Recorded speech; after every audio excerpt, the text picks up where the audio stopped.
어느덧 금요일 아침이 되었습니다. 오늘 우리 계속해서 요한복음 16장 말씀 살펴볼 텐데요. 25절부터 33절의 말씀 함께 보겠습니다.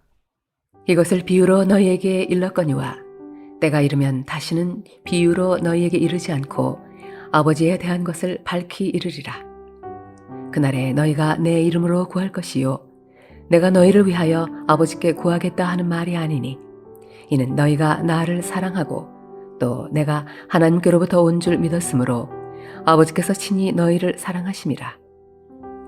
내가 아버지에게서 나와 세상에 왔고 다시 세상을 떠나 아버지께로 가노라 하시니 제자들이 말하되 지금은 밝히 말씀하시고 아무 비유로도 하지 아니하시니 우리가 지금에야 주께서 모든 것을 아시고 또 사람의 물음을 기다리시지 않는 줄 아나이다.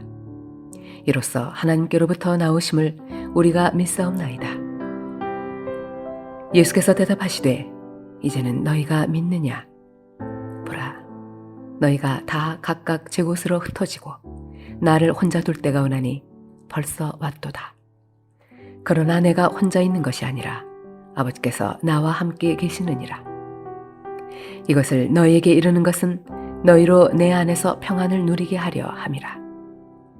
세상에서는 너희가 환난을 당하나 담대하라. 내가 세상을 이겼노라.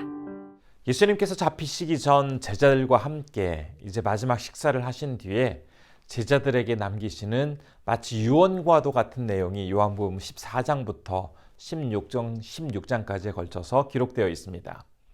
그 중에서 오늘 본문은 이 내용의 마지막 부분에 해당하는 그러한 말씀입니다. 제가 먼저 25절의 말씀 한번 읽어보겠습니다. 이것을 비유로 너희에게 일렀거니와 때가 이르면 다시는 비유로 너희에게 이르지 않고 아버지에 대한 것을 밝히 이르리라. 예수님께서 하나님의 나라와 영생에 대해서 가르치실 때에 사람들은 그 개념을 잘 알지 못하였습니다. 그래서 조금 더 쉽게 이해할 수 있도록 비유의 방법을 사용하시어 가르쳐 주셨습니다. 비유는 많은 사람들이 이미 알고 있는 어떤 사실들을 통해서 추상적이고 막연하게 생각되는 것들을 잘 구체적으로 이해할 수 있도록 도와주는 기능을 하고 있습니다. 그럼에도 여전히 많은 사람들의 마음속에는 분명하게 그 말씀을 이해하지 못하는 그런 모호한 부분들이 남아 있었습니다. 이런 상황에서 예수님께서 이제 25절에서 때가 이르게 되면 그때에는 더 이상 비유로 이해하지 않더라도 너무나 분명하고 쉽게 아버지에 대해서 그리고 아버지께서 말씀하신 그 내용들을 모두 다 이해하게 될 것이다 라고 증거하고 계십니다. 여기서 이야기하신 그 때는 우선 가깝게는 예수님의 십자가의 죽음과 부활의 때임과 동시에 조금 더 그 범위를 확대해 보면 이제 부활하신 주님께서 하늘로 승천하신 뒤에 이 땅에 약속하신 성령께서 임하시는 그 때를 말하고 있습니다. 지금까지 말씀하시면서 가르치셨던 모든 내용들이 이제 잠시 후에 있을 십자가에서의 죽으심과 부활 그리고 성령께서 이 땅에 임하심으로써 너무나 분명하게 아주 구체적으로 사람들에게 깨달아지게 될 것이다 라고 선포하고 계십니다. 그리고 이어지는 26절의 말씀은 이제 그때에 또 하나님의 백성들이 직접 예수님의 이름으로 구할 수 있는 그러한 특권도 누리게 될 것이다 라고 말씀하시는 내용입니다. 사실 지금까지는 제사장이라든지 선지자와 같은 중간 역할을 하는 사람을 통해서 하나님 앞에 나아갈 수 있었고 또 하나님의 말씀을 들을 수 있었지만 이제 그때가 되면 하나님의 백성들이 예수님의 이름을 통해서 직접 하나님께 나아가기도 하고 직접 하나님의 음성을 들을 수 있게 되는 엄청난 사건이 벌어지게 된다라고 이야기하고 계시는 내용입니다. 이처럼 그때에는 전에 감히 생각할 수도 없었던 놀라운 일들이 벌어지게 되는데 그 이유에 대해서 27절이 이렇게 설명하고 있습니다. 제가 한번 읽겠습니다. 이는 너희가 나를 사랑하고 또 내가 하나님께로부터 온 줄 믿었으므로 아버지께서 친히 너희를 사랑하심이라. 바로 예수님을 사랑하고 그분께서 주인 되심을 전심으로 믿게 될 때에 하나님의 사랑이 백성들에게 임하게 되고 이런 놀라운 사건을 통해서 이제 많은 일들이 벌어지게 될 것이다 라고 설명해 주시는 내용입니다. 그럼에도 제자들은 아직도 예수님의 그 말씀의 참 의미를 정확히 알지 못하고 있었습니다. 비록 그들의 입을 통해서는 30절의 말씀처럼 예수님이 누군지 이제 알겠고 하나님이 보내신 분이라는 사실까지도 믿는다라고 고백을 하고 있지만 이제 잠시 후 예수님이 체포되시면 제자들은 각자 제 살 길을 찾아 떠나가게 될 것이다라는 것을 예수님은 분명히 알고 계셨기 때문에 32절에서 너희가 다 각각 제 곳으로 흩어지고 나를 혼자 둘 때가 오나니라고 말씀하고 계시는 것입니다.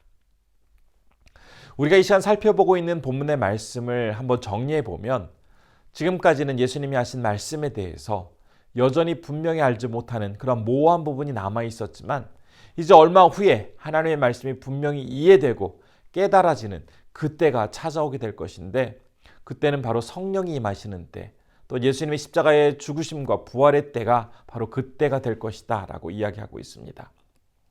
또한 그때에는 주님의 백성들이 예수님의 이름으로 하나님 앞에 직접 나아갈 수 있는 그런 영광스러운 순간도 함께 맞이하게 될 것이다 라고 말씀하십니다.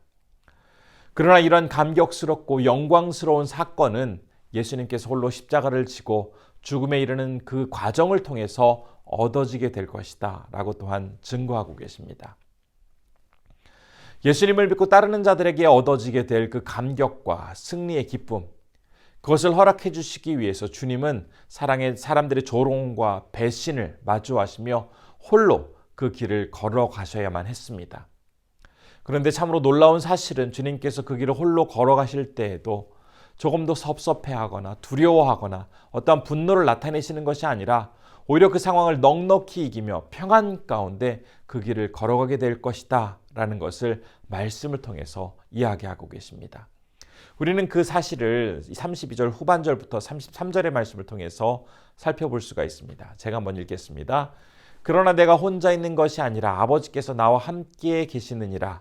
이것을 너희에게 이르는 것은 너희로 내 안에서 평안을 누리게 하려 함이라. 세상에서는 너희가 환난을 당하나 담대하라. 내가 세상을 이기었노라. 주님께서 홀로 고통의 시간을 맞으셔야 함에도 불구하고 오히려 그 시간을 평안 가운데 보내실 수 있었던 이유, 그것은 하나님께서 함께하고 계심을 분명히 알고 계셨기 때문이다 라고 전하고 있습니다. 그러면서 제자들과 또 주님을 따르는 사람들에게 너희들도 이 세상에서 어떤 환난과 고통을 당하게 된다 하더라도 내가 그것을 이겼던 것처럼 담대히 그 상황과 마주하며 하나님이 주시는 평안 가운데 그것을 이기라 라고 말씀하고 계십니다. 이 말씀 속에서 33절에 이기었노라라는 이 헬라어 표현은 완료형 시제를 사용하고 있습니다. 그 의미는 주님께서 단 한 번 이기는 것으로 끝나는 것이 아니라 반복적으로, 지속적으로, 영원히 이기게 될 것이다 라는 것을 선포하는 내용입니다. 주님께서 이렇게 영원히 이기셨기 때문에 너희들도 얼마든지 이길 수 있도록 내가 도와줄 것이다 라는 주님의 약속의 말씀입니다. 우리 예수님은 제자들과 마지막 식사를 하신 뒤에 그들에게 이제 마지막으로 이야기하시는 그 순간에 3년이나 함께 시간을 보낸 제자들도 이제 잠시 후면 절망의 순간에 주님을 떠나고 제 살 길을 찾아갈 것에 대해서 분명히 알고 계셨습니다. 그럼에도 불구하고 그들을 원망하시거나 그 상황에 대해서 절망하고 상처를 받으시는 것이 아니라 오히려 그 시간을 평안 가운데 걸어가겠다라는 뜻을 마지막 가르침의 내용 속에 분명히 전하고 계십니다. 우리 주님께서 그 고난과 외로움의 길을 담대히 평안 가운데 가실 수 있었던 그 이유는 바로 어떤 상황 속에서도 하나님이 끝까지 함께하고 계심을 분명히 알고 믿고 계셨기 때문에 담대하게 그 상황을 맞이하실 수 있었습니다. 그리고 이러한 평안을 직접 경험하신 예수님께서 이제 우리에게 그 평안을 동일하게 허락해 주시겠다라고 약속하고 계십니다. 우리가 처한 현실 속에서 아무리 어렵고 힘든 상황이 찾아온다 할지라도, 칠흑같이 어두운 밤이 지속된다 할지라도 십자가 위에서 온전한 사랑을 나타내신 우리 주님께서는 결코 나를 붙들고 있는 그 손을 놓지 않으시고 함께 모든 고난과 상처를 감당하십니다. 이러한 주님의 평안의 약속을 오늘 하루 삶 속에서 아주 구체적으로 경험하시는 우리 성도님들 되시기를 진심으로 바라봅니다. 기도하겠습니다. 예수님의 이름으로 하나님 앞에 직접 나아갈 수 있는 특권을 소중히 여기면서 거룩한 주님의 자녀로 살아가게 하옵소서라고 기도했으면 좋겠습니다. 두 번째로는 어려움과 고난 중에서도 항상 함께 하시는 하나님을 기억하며 주님의 평안을 온전히 경험하게 하옵소서라고 기도했으면 좋겠습니다.